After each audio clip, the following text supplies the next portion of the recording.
When Bilbo opened his eyes, he wondered if he had, for it was just as dark as with them shut. No one was anywhere near him. Just imagine his fright. He could hear nothing and see nothing, and he could feel nothing except for the stone of the floor. Very slowly he got up and groped about on all fours until he touched the wall of the tunnel, but neither up nor down it could he find anything. Nothing at all. No sign of goblins, no sign of dwarves. His head was swimming, and he was far from certain even of the direction they had been going in when he had his fall. He guessed as well as he could and crawled along for a good way, till suddenly his hand met what felt like a tiny ring of cold metal lying on the floor of the tunnel. It was the turning point of his career, but he did not know it. He put the ring in his pocket almost without thinking. Certainly it did not seem of any particular use at the moment. He did not go much further, but sat down on the cold floor and gave himself up to complete miserableness for a long while. He thought of himself frying bacon and eggs in his own kitchen at home, for he could feel inside that it was high time for some meal or other. But that only made him more miserable. He could not think of what to do, nor could he think of what had happened, why he had been left behind, or why, if he had been left behind, the goblins had not caught him, or even why his head was so sore. The truth was, he had been lying quiet, out of sight and out of mind, in a very dark corner for a long while. After some time, he felt for his pipe. It was not broken, and that was something. Then he felt for his pouch, and there was some tobacco in it, and that was something more. Then he felt for matches, and could not find any at all, and that shattered his hopes completely. Just as well for him, as he agreed when he came to his senses. Goodness knows what the striking of matches and the smell of tobacco would have brought him out of the dark holes in that horrible place. Still, in that moment he felt crushed. But in the slapping of his pockets, and the feeling all around himself for matches, his hand came on the hilt of his little sword, the dagger that he got from the trolls, and that he had quite forgotten. Nor, fortunately, had the trolls noticed it, as he had wore it inside his breeches. So he drew it out. It shone pale and dim before his eyes. So it is an elvish blade, too, he thought. And goblins are not very near, and yet not far enough. But somehow he was comforted, and it was rather splendid to be wearing a blade made in Gondolin for the goblin wars of which so many songs had been sung. And also, he had noticed that such weapons made a great impression on the goblins that came upon them suddenly. Go back? He thought. No good at all. Go sideways? Impossible. Go forward. The only thing to do. On we go. So up he got, and trotted along with his little sword held in front of him, and one hand feeling the wall, and his heart all of a patter and a pitter. Suddenly, without any warning, he trotted splash into water. Ugh! It was icy cold. That pulled him up sharp and short. He did not know whether it was just a pool in the path, or the edge of an underground stream that crossed the passage, or the brink of a deep subterranean lake. The sword was hardly shining at all. He stopped, and he could hear, when he listened hard, the drops drip, drip, dripping from an unseen roof into the water below, and there seemed no other sound. Deep down here by the dark water lived old Gollum, a small slimy creature. I don't know where he came from, nor who or what he was. He was a golem, as dark as darkness, except for two big round pale eyes in his thin face. He had a little boat, and he rowed about quite quietly on the lake, for a lake it was, wide and deep, and deadly cold. He paddled it with large feet dangling over the side, but never a ripple did he make, not he. He was looking out of his pale lamp-like eyes for blind fish, which he grabbed up with his long fingers as quick as thinking. He liked meat, too. Goblin he thought was good, when he could get it, but he took care they never found him out. He just throttled them from behind if they ever came down alone anywhere near the edge of the water while he was prowling about. They very seldom did, for they had a feeling that something unpleasant was lurking down there in the very roots of the mountain. They had come on the lake when they were tunneling down long ago, and they had found they could go no further.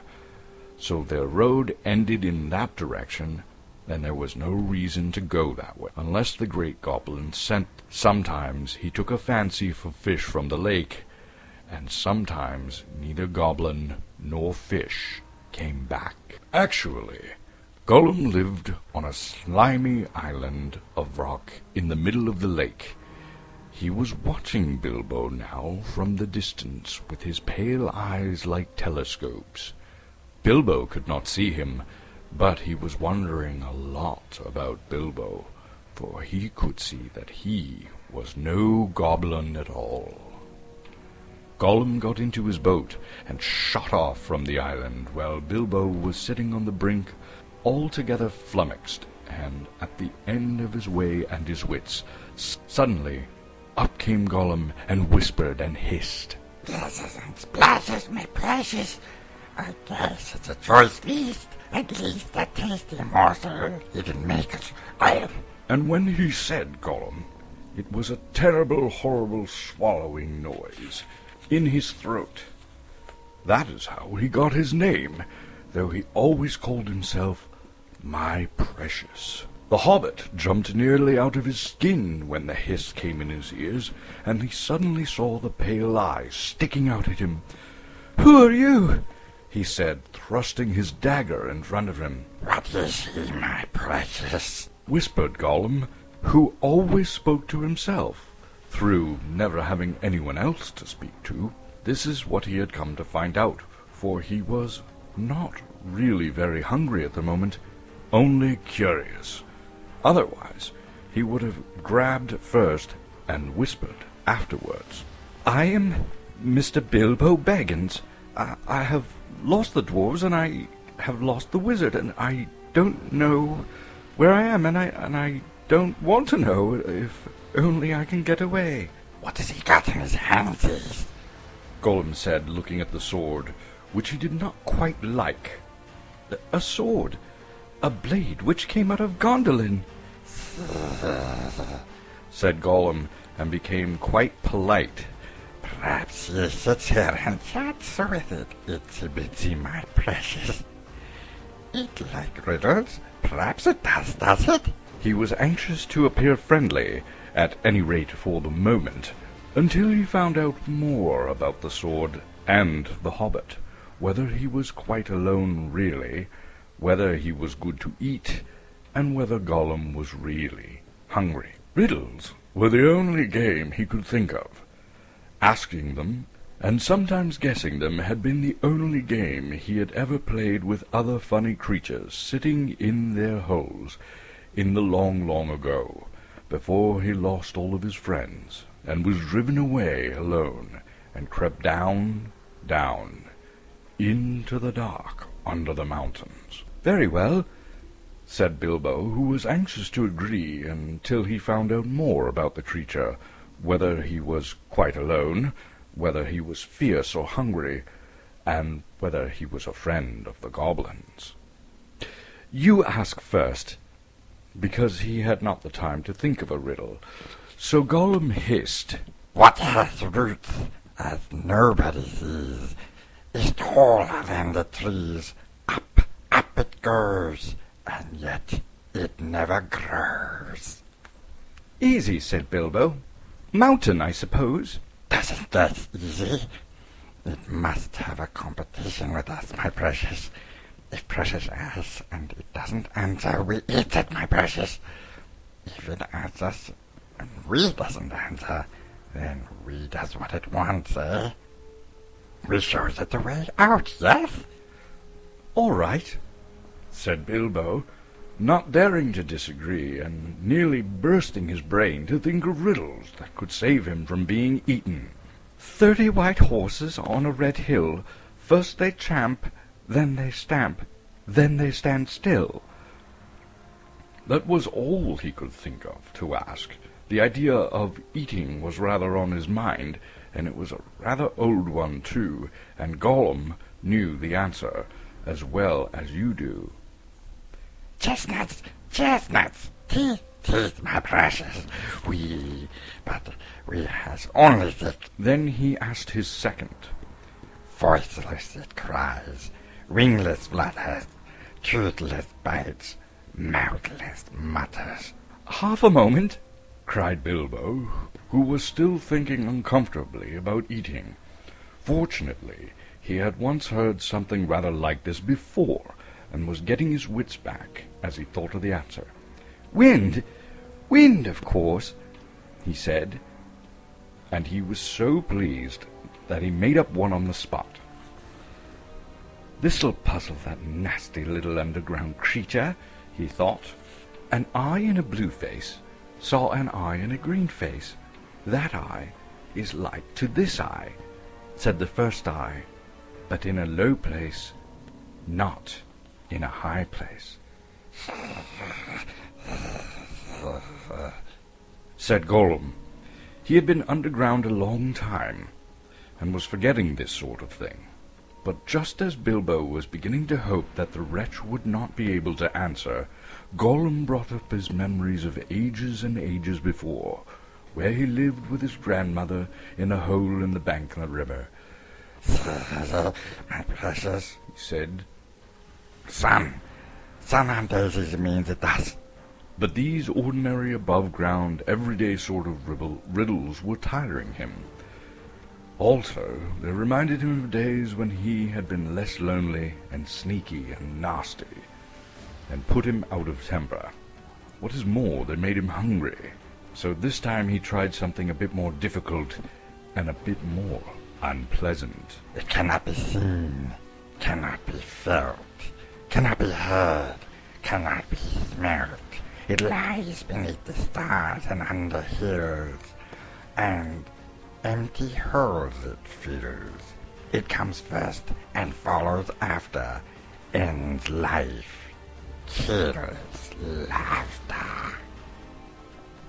Unfortunately for Gollum, Bilbo had heard this sort of thing before, and the answer was all round him anyway. Dark, he said, without even scratching his head or putting on his thinking cap. A box without hinges, key or lid, yet golden treasure inside his head, he asked, to gain time until he could think of a really hard one. This he thought a dreadfully easy chestnut, though he had not asked it in the usual words. But it proved a nasty poser for Gollum. He hissed to himself, and still he did not answer. He whispered and sputtered. After some while, Bilbo became impatient. "Well, that's it," he said. "The answer's not a kettle boiling over, as you seem to think from the noise you are making." Give us a chance. Let it give us a chance, my precious. "Well," said Bilbo, after giving him a long chance, "what about your guess?" But suddenly Gollum remembered thieving from nests long ago and sitting under a riverbank, teaching his grandmother and teaching his grandmother to suck. Exes, He hissed, exes. and then he asked, Alive without breath, as cold as death. Never thirsty, ever drinking, all in meal, never clinking. He also, in his turn, thought it was a dreadfully easy one, because he was always thinking of the answer. But he could not remember anything better at the moment. He was so flustered by the egg question. All the same, it was a poser for poor Bilbo, who never had anything to do with the water if he could help it. I imagine you know the answer, of course, or can guess it as easy as winking, since you are sitting comfortably at home, and you are not in danger of being eaten to disturb your thinking. Bilbo sat and cleared his throat once or twice, but no answer came. After a while, Gollum began to hiss with pleasure to himself. Is it nice, my precious? Is it juicy? Is it scrumptiously crunchable? He began to peer at Bilbo out of the darkness. "Half a moment," said Bilbo, shivering. "I gave you a good long chance just now." "It must make haste. Haste!" said Gollum, beginning to climb out of his boat onto the shore to get at Bilbo. But when he put his long webby feet in the water, a fish jumped out in fright and fell on Bilbo's toes. "Ah," he said, "it is cold and clammy," and so he guessed. "Fish! Fish!" he cried. "It's a fish!" Gollum was dreadfully disappointed, but Bilbo asked another riddle as quick as he ever could, so that Gollum had to get back in the boat and think. No legs lay on one leg, 2 legs sat near 3 legs, 4 legs got some. It was not really the right time for this riddle, but Bilbo was in a hurry. Gollum might have had some trouble guessing it if he had asked it another time. As it was, talking of fish, no legs, was not so very difficult, and after that the rest was easy. Fish on a little table, man at table sitting on a stool, and cat has the bones. That, of course, is the answer, and Gollum soon gave it. Then he thought the time had come to ask something hard and horrible. This is what he said. This thing all things devours. Birds, beasts, trees, flowers, gnaws iron, bites steel, grinds hard stones to meal, slays kings, ruins town, and beats high mountain down. Poor Bilbo sat in the dark, thinking of all the horrible names of all the giants and ogres he had ever heard told of in tales, but not one of them had done all these things. He had a feeling that the answer was quite different, and that he ought to know it, but he could not think of it.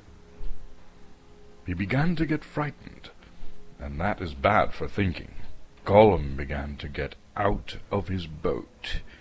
He flapped into the water and paddled to the bank. Bilbo could not see his eyes coming towards him. His tongue seemed to stick in his mouth. He wanted to shout, "Give me more time! Give me more time!" But all that came out was a sudden squeal, "Time! Time!" Bilbo was saved by pure luck, for that, of course, was the answer. Gollum was disappointed once more, and now he was getting angry, and also tired of the game. It had made him very hungry indeed. This time he did not want to go back into the boat. He sat down in the dark by Bilbo, and that made the Hobbit most dreadfully uncomfortable and scattered his wits. "It's got to ask us a question, my precious, yes. Yes. Just one more question to guess. Yes, said Gollum. But Bilbo simply could not think of any question with that nasty wet cold thing sitting next to him and pawing and poking him. He scratched himself and pinched himself and still could not think of anything. Ask us, said Gollum. Bilbo pinched himself and slapped himself. He gripped on his little sword, and even felt in his pocket with his other hand. There he found the ring he had picked up in the passage and forgotten about it. "What have I got in my pocket?" he said aloud. He was talking to himself, but Gollum thought it was a riddle, and he was frightfully upset. "Not fair, not fair," he hissed. "It isn't fair, my precious, is it, to ask us what he's got in his nasty little pocketies?" Bilbo, seeing what had happened and having nothing better to ask, stuck with his question. "What have I got in my pocket?" he said louder. Hissed Gollum. "You must give us 3 guesses, my precious, 3 guesses." "Very well, guess away," said Bilbo. "Hansies?" said Gollum. "Wrong," said Bilbo, who had luckily just taken his hand out again. "Guess again," hissed Gollum, more upset than ever. He thought about all the things he kept in his own pockets. Fish bones, goblins' teeth, wet shells, a bit of batwing, a sharp stone to sharpen his fangs on, and other nasty things. He tried to think of what other people kept in their pockets.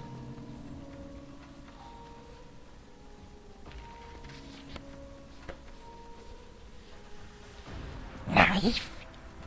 he said at last. "Wrong," said Bilbo, who had lost his some time ago. "Last guess." Now, Gollum was in a worse state than when Bilbo asked him the egg question. He hissed and spluttered and rocked himself backwards and forwards and slapped his feet on the floor, and he wriggled and squirmed, but still he did not dare waste his last guess. "Come on," said Bilbo. "I'm waiting." He tried to sound bold and cheerful, but he did not feel all sure how the game was going to end, whether Gollum guessed right or not. "Time's up," he said. "String or nothing," shrieked Gollum, which was not quite fair, working in 2 guesses at once. "Both wrong," cried Bilbo, very much relieved, and he jumped at once to his feet, put his back to the nearest wall, and held out his little sword. He knew, of course, that the riddle game was sacred, and of immense antiquity, and even wicked creatures were afraid to cheat when they played it. But he felt he could not trust this slimy thing to keep any promise at a pinch. Any excuse would do for him to slide out of it, and after all, the last question had not been a genuine riddle according to the ancient laws. But at any rate, Gollum did not at once attack him. He could see the sword in Bilbo's hand. He sat still, shivering and whispering. At last Bilbo could wait no longer. "Well, what about your promise? I want to go. You must show me the way." "Did we say so, precious? Show the nasty little Baggins the way out? Yes, yes. But what has he got in his pockets, eh? Not string, precious, but not nothing. Oh, no." "Gollum!" "Never mind you," said Bilbo.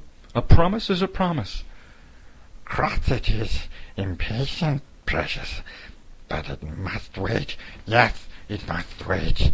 We can't go up the tunnel so hasty. We must go and get some things first, yes, things to help us." "Well, hurry up," said Bilbo, relieved to think of Gollum going away. He thought he was just making an excuse and did not mean to come back. What was Gollum talking about? What useful thing could he keep out on the dark lake? But he was wrong. Gollum did mean to come back, and he was now angry and hungry, and he was a miserable, wicked creature, and already he had a plan. Not far away was his island, of which Bilbo knew nothing, and there was a hiding place. He kept a few wretched oddments, and one very beautiful thing. Very beautiful, very wonderful.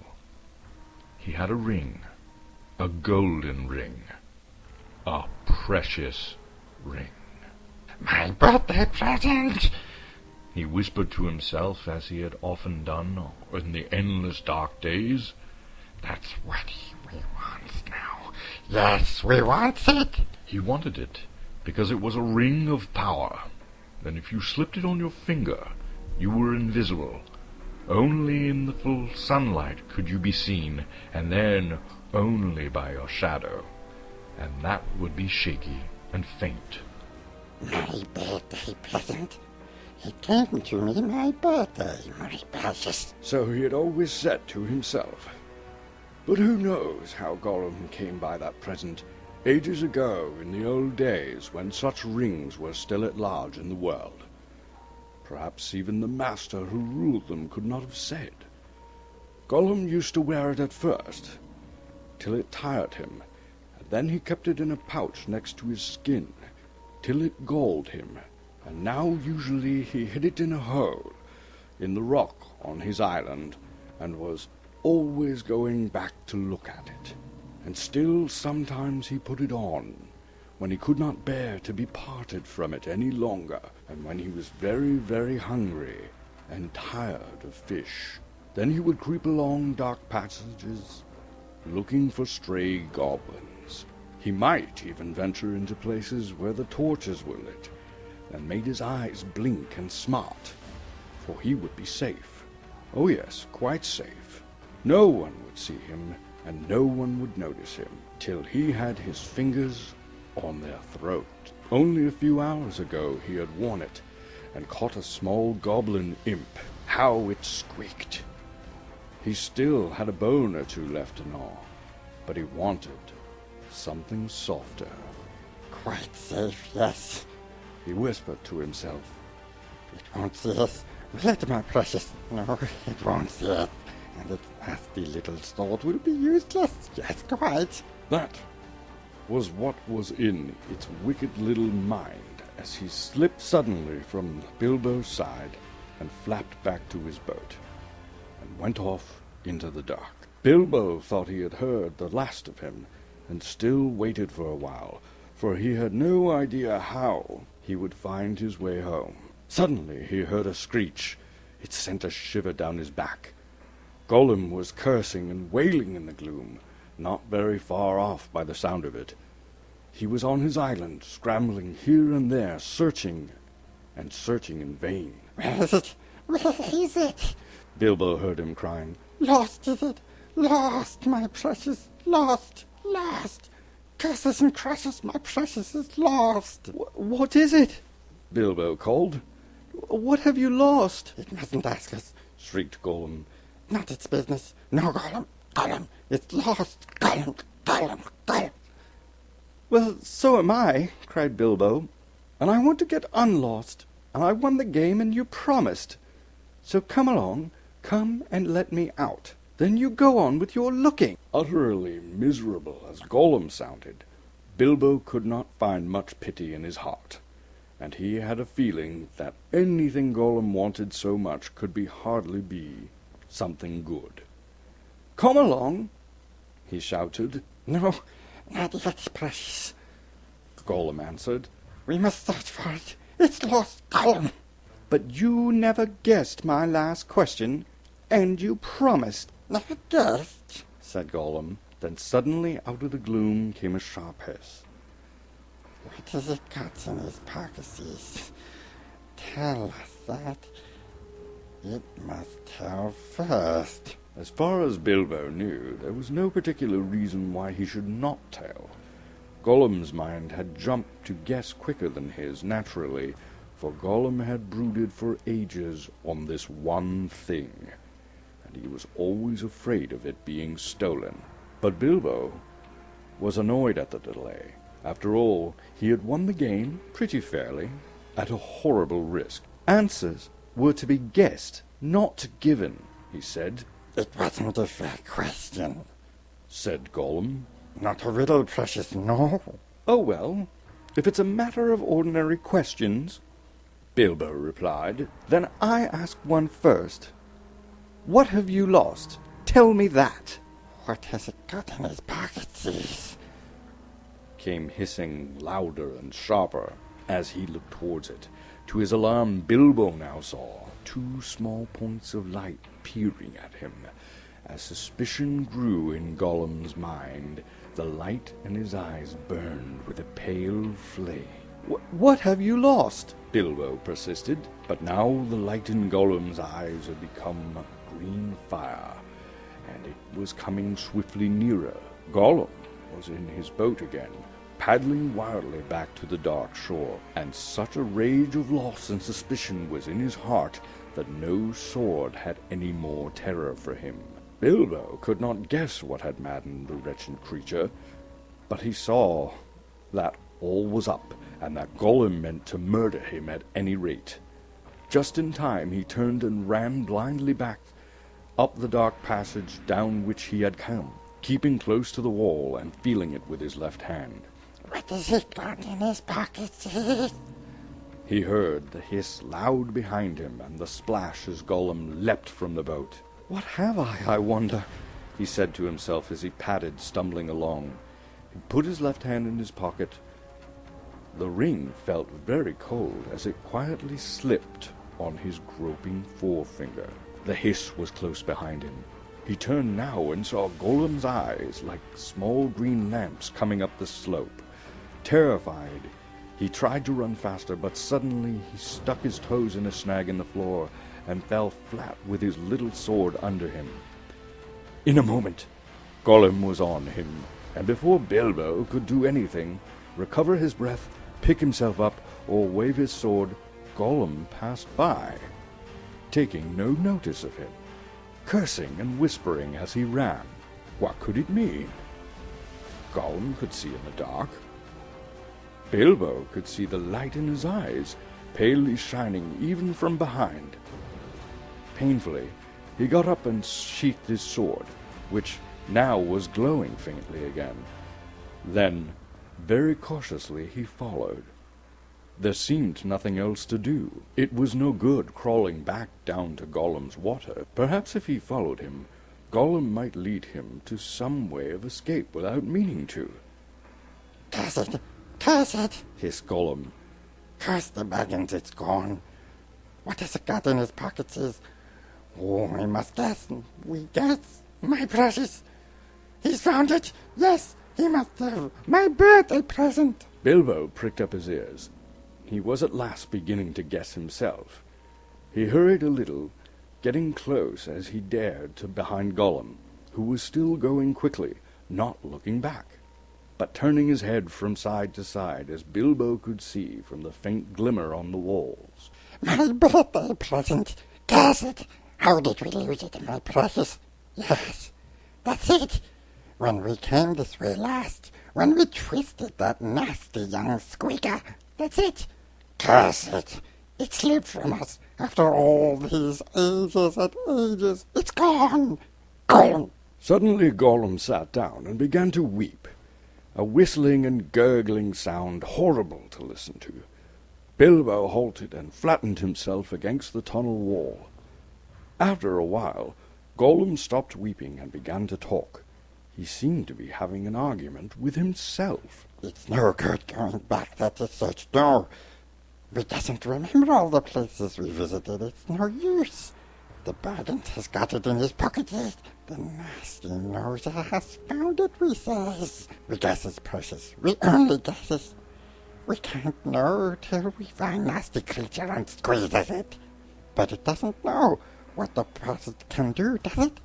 It'll just keep it in its pocket, says. It doesn't know, and it can't go far. It's lost itself, nasty, nosy thing. It doesn't know the way out.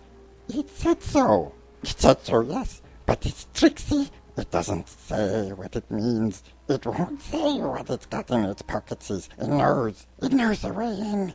It must know the way out, yes. It's off to the back door. To the back door, that's it. The goblin thieves will catch it.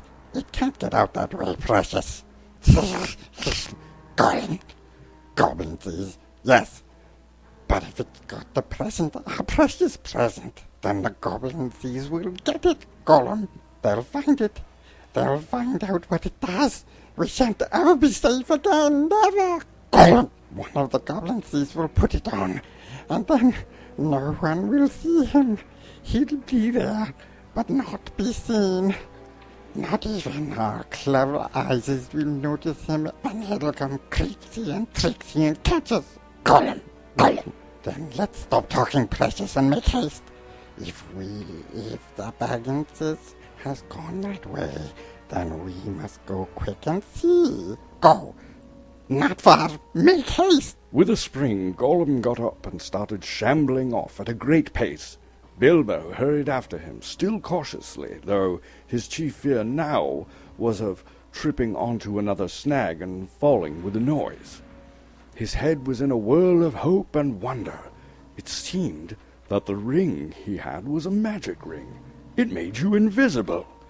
He had heard of such things, of course, in old tales, but it was hard to believe that he really had found one by accident. Still, there it was. Gollum, with his bright eyes, had passed him, only a yard to one side. On they went, Gollum flip-flapping ahead, hissing and cursing. Bilbo behind, going as softly as a hobbit can.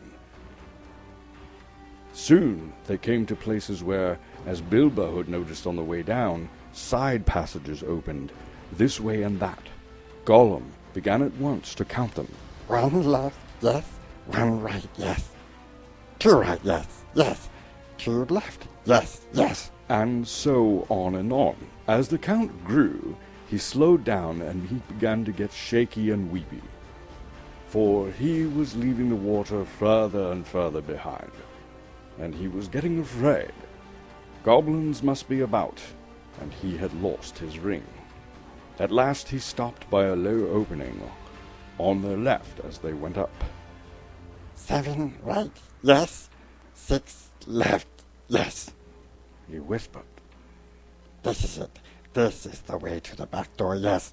Here's the passage. He peered in and shrank back. But we daren't go in, precious. We daren't. Goblins is down there. Lots of goblins is. We smell them. What shall we do? Curse them and crush them. We must wait here, precious. Wait a bit and see. So they came to a dead stop. Gollum had brought Bilbo to the way out after all, but Bilbo could not get in. There was Gollum, sitting humped up right in the opening, and his eyes gleamed cold in his head as he swayed it from side to side between his knees. Bilbo crept away from the wall more quietly than a mouse, but Gollum stiffened at once and sniffed. His eyes went green. He hissed softly but menacingly. He could not see the hobbit, but now he was on the alert, and he had other senses that the darkness had sharpened, hearing and smell. He seemed to be crouched, with his flat hands splayed on the wall, and that his head thrust out and nose almost to the stone. Though he was only a black shadow in the gleam of his own eyes, Bilbo could see or feel that he was tense as a bowstring, gathered for the spring. Bilbo almost stopped breathing, and went stiff himself. He was desperate. He must get away, out of this horrible darkness, while he had any strength left. He must fight. He must stab the foul thing, put its eyes out, kill it. It meant to kill him. No, not a fair fight. He was invisible now. Gollum had no sword. Gollum had not actually threatened to kill him, or tried yet, and he was miserable, alone, lost. A sudden understanding, a pity mixed with horror, welled up in Bilbo's heart. A glimpse of endless unmarked days without light or hope of betterment. Hard stone, cold fish, sneaking and whispering. All these thoughts passed in a flash of a second. He trembled. Then he quite suddenly, in another flash, as if lifted by a new strength and resolve, he leapt. No great leap for a man, but a leap in the dark. Straight over Gollum's head he jumped, 7 feet forward and 3 in the air. Indeed, he had known it. He only just missed cracking his skull on the low arch of the passage. Gollum threw himself backwards and grabbed as the hobbit flew in the air, but too late. His hands snapped on thin air, and Bilbo, flying in the air on his sturdy feet, sped off down the new tunnel. He did not see what Gollum was doing. There was a hissing and cursing, almost at his heels at first. Then it stopped. All at once there came a blood-curdling shriek, filled with hatred and despair. Gollum was defeated. He dared go no further.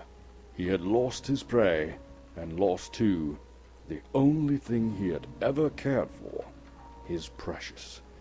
The cry brought Bilbo's heart to his mouth, but still he held on. Now faint as an echo, but menacing, the voice came behind. Thief! Thief! Baggins! We hate it! We hate it forever! Then there was silence, but that too seemed menacing to Bilbo. If goblins are so near that he smelt them, He thought, then they'll have heard his shrieking and cursing. Careful now, or this way will lead you to worse things. the passage was low and roughly made, and it was not too difficult for a hobbit except when, in spite of all care, he stubbed his poor toes again several times on the nasty jagged stones in the floor.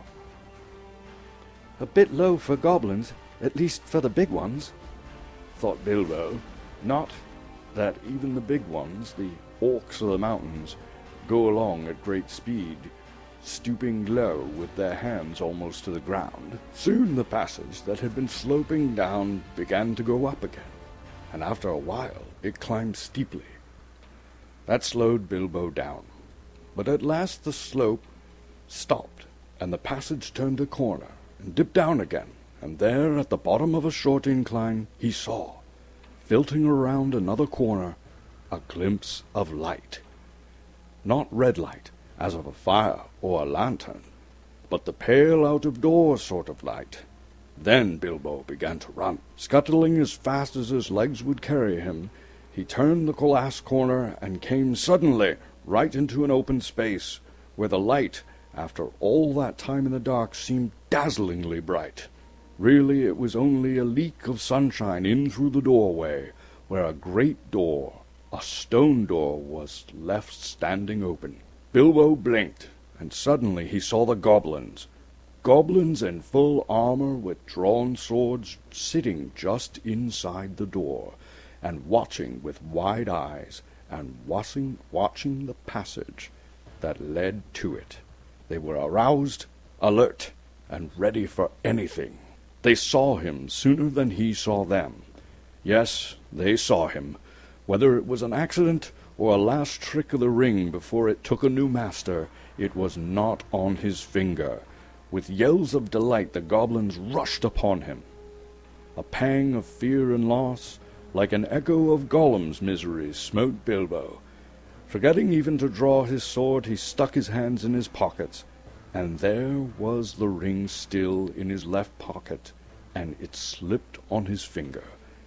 The goblins stopped short. They could not see a sign of him. He had vanished. They yelled twice as loud as before, but not so delightedly. "Where is it?" they cried. "Go back up the passage." Someone shouted. "This way." Some yelled. "That way." Others yelled. "Look out for the door." Bellowed the captain. Whistles blew, armor clashed, swords rattled, goblins cursed and swore, and ran hither and thither, falling over one another, getting very angry. There was a terrible outcry, to-do, and disturbance. Bilbo was dreadfully frightened, but he had the sense to understand what had happened and to sneak behind the big barrel which held drink for the goblin guards, and so get out of the way and avoid being bumped into, trampled to death, or caught by feel. I must get to the door, I must get to the door, he kept on saying to himself, and it was a long time before he ventured to try. Then it was like a horrible game of blind man's bluff. The place was full of goblins running about, and the poor little hobbit dodged this way and that, was knocked over by a goblin who could not make out what he had bumped into, scrambled away on all fours, slipped between the legs of the captain just in time, got up, and ran for the door. It was still ajar, but a goblin had pushed it nearly to. Bilbo struggled, but he could not move it. He tried to squeeze through the crack. He squeezed, and he stuck. It was awful. His buttons got wedged at the edge of the door and the doorpost. He could see outside into the open air. There were a few steps running down into the narrow valley between tall mountains. The sun came out from behind a cloud and shone bright on the outside of the door, but he could not get through. Suddenly one of the goblins shouted, "There's a shadow by the door. Something is outside." Bilbo's heart jumped in his mouth. He gave a terrific squirm. Buttons burst off in all directions. He was through, with a torn coat and waistcoat, leaping down the steps like a goat, while bewildered goblins were still picking up his nice brass buttons on the doorstep. Of course, they soon came down after him, hooting and hallooing and hunting among the trees. But they don't like the sun. It makes their legs wobble and their heads giddy. They could not find Bilbo with the ring on, slipping in and out of the shadow of the trees, running quick and quiet and keeping out of the sun. So soon they went grumbling back and cursing to guard the door. Bilbo had escaped.